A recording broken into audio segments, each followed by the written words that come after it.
बिस्मिल्लाहिर्रहमानिर्रहीम। अस्सलाम वालेकुम। मैं हूं डॉक्टर शबान।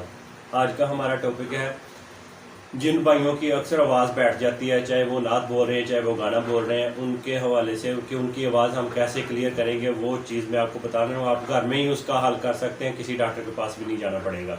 जब ये जामुन की गुठलियाँ ली थी, उनको वॉश किया था। वॉश करने के बाद उनको ये छाँव में खुशक किया। ये देख, खुशक करने के बाद इस तरह से नज़र आएंगी।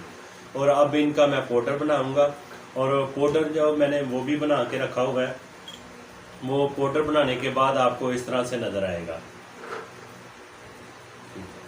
अब क्या करेंगे, हम इसके अंदर हनी, और जिसे हम शहद भी बोलते हैं, और वो इसके अंदर हम ऐड करेंगे, और इतनी इतनी हम इनकी गोलियां बना लेंगे। और शहद हमने बहुत ज़्यादा ऐड नहीं करना, पाउडर के हिसाब से ऐड करना, ताकि बहुत ज़्यादा पतला ना बन जाए, और खुशक अपने हिसाब से जितना आपने पाउडर बनाना है उस हिसाब से, ताकि आसानी से आप गोलियां बना सकें। शहद आप कोई सा भी ले लें, कोई ज़रूरी छोटी मक्खी का हो या बड़ी मक्खी का हो, वो हमने इसमें ऐड कर लेना है। ऐड करने के बाद इसकी हम इस तरह गोलियां बना लेंगे। अब ये गोलियां बना के एक दफ़ा ही कोई एक हफ्ते के लिए आप इसको सेव कर सकते हैं। तो सेव करने का क्या कि आप किसी डब्बी लें जो ऊपर से बंद हो जाए।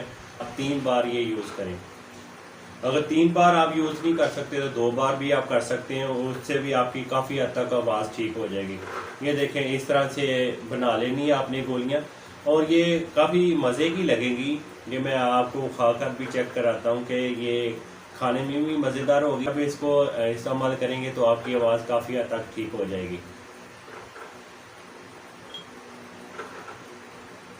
और आपने इनको चूस कर खाना है, साबुत नहीं अंदर लेके जानी पानी के साथ, और पानी के साथ नहीं आपने लेनी है। इनको मुंह में रखना है और चूस चूस कर इनको खाना है। तो इसी तरह हमने इसको चूस के खाना है और चबा के नहीं खाना।